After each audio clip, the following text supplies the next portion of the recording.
देवरा ताल आपने देखा होगा, कितना सुंदर ताल है, बहुत ऊंचाई पे ये अवस्थित है। और ये हमारे शैक्षिक सत्र की अंतिम, इस शैक्षिक सत्र की जो अंतिम गतिविधि शैक्षिक भ्रमण के रूप में आज हम यहाँ पे पहुँचे हुए हैं। शैक्षिक भ्रमण का महत्व, जैसे कि मैंने पिछली बार भी आप लोगों को कई बार बताया कि शैक्षिक भ्रमण का आयोजन विशेषकर अपने क्षेत्र के भूगोल, इतिहास, सांस्कृतिक विरासत, रीति रिवाज, परंपराओं, भाषा आदि को जानने के लिए क्या किया जाता है, आयोजित किया जाता है। ठीक, तो उसी क्रम में जैसे कि पिछले साल के गत वर्ष की जो गतिविधि थी, गत वर्ष की गतिविधि को आगे बढ़ाते हुए गत वर्ष भी हमने इस उद्देश्य को लेकर के इस शैक्षिक भ्रमण का आयोजन तुलसीनारायण के लिए जो हमने किया था।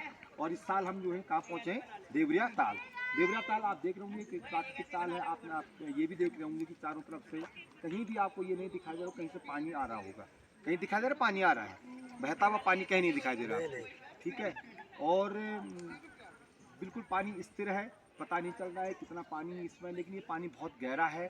इसका स्रोत जो है सीधे जो है मंगोली एक गांव है, तो मंगोली निकलता है यहाँ से नीचे, और इसको देवताओं का ताल कहा जाता है। 7,999 फीट की ऊंचाई पे ये ताल स्थित है। और इसको देवताओं का ताल इसलिए कहा जाता है क्योंकि देवता लोग जो हैं इस ताल में स्नान करने के लिए आते हैं, कहा जाता है। और देवरिया ताल के साथ साथ इसको जो इंद्र ताल के नाम से भी जाना जाता है। इसके नाम से जाना जाता है, इंद्र ताल के नाम से भी जाना जाता है, देवरिया ताल के नाम से और देवताल के नाम से इसको जाना जाता है। सुबह जब जो है वो रहता है क्या, बिल्कुल मौसम साफ रहता है, तो चौखंबा पर्वत श्रेणी, नीलकंठ हो गया और काला नाग हो गया, बंदर पूंछ हो गया, इन पर्वत श्रेणी का रिफ्लेक्शन माने प्रतिबिंब, छाया जो है इस ताल में जो दिखाई देती है। कहा जाता है कि ये ताल जो है कालन बहुत पहले, अगर हम इसके इतिहास की बात करें तो महाभारत काल में जो है भीम ताल के नाम से इसको जाना जाता था, क्योंकि भीम ने यहाँ पे जो है इस ताल का निर्माण किया था। और ये भी कहा जाता है कि महाभारत काल में जो यक्षराज थे, यक्षराज ने जो है पांडवों से प्रश्न जो यहीं पर किए थे।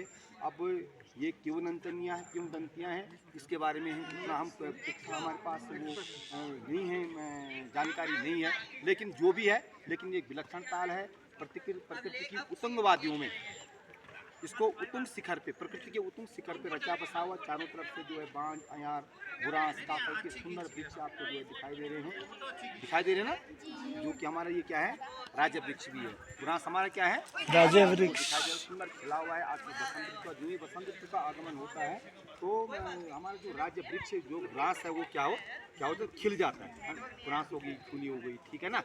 तो बहुत समय से मेरी इच्छा थी कि मैं आपको जो इस ताल के दर्शन कराऊं, और इस ताल को दिखाने का उद्देश्य ये था कि अपने भूगोल से, अपने क्षेत्र के भूगोल से आपको परिचित कराना था, अपने क्षेत्र के इतिहास से आपको परिचित कराना था। जैसे कि मैंने बताया कि इस शैक्षिक भ्रमण का जो मुख्य उद्देश्य क्या होता है, अपने क्षेत्र के इतिहास से, भूगोल से, सांस्कृतिक विरासत से, रीति रिवाजों से, परंपराओं से जो है बच्चों को क्या कराना, अवगत कराना। समझ में आ गई बात। तो इससे पहले हम ओंकारेश्वर मंदिर में पंच केदार दर्शन जो है कर चुके हैं। अभी हम जो है देवरिया ताल के हम दर्शन कर रहे हैं, और इसके बाद हमारा आगे का जो गंतव्य होगा वो सारी जा कर के जो है क्या होगा, निश्चित होगा कि अब हमको मुक्कू के रास्ते जाना है या कुंड के रास्ते जाना है। मेरा उद्देश्य तो ये है कि हम कुंड में जाएं और फिर वहाँ पे बांध आपको दिखाएं कि बांध कैसे बनते हैं, बांध का जो है बिजली कैसे पैदा होती है, किस प्रकार से जो बिजली बनाई जाती है। तो तब जा कर के हमारी शैक्षिक भ्रमण का जो उद्देश्य जो है हम की पूर्ति हो सकती है। तो कैसा लगा आप लोगों को? बढ़िया लगा, बहुत सुंदर लगा।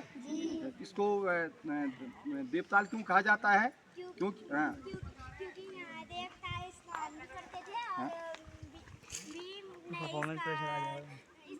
इस ताल का है,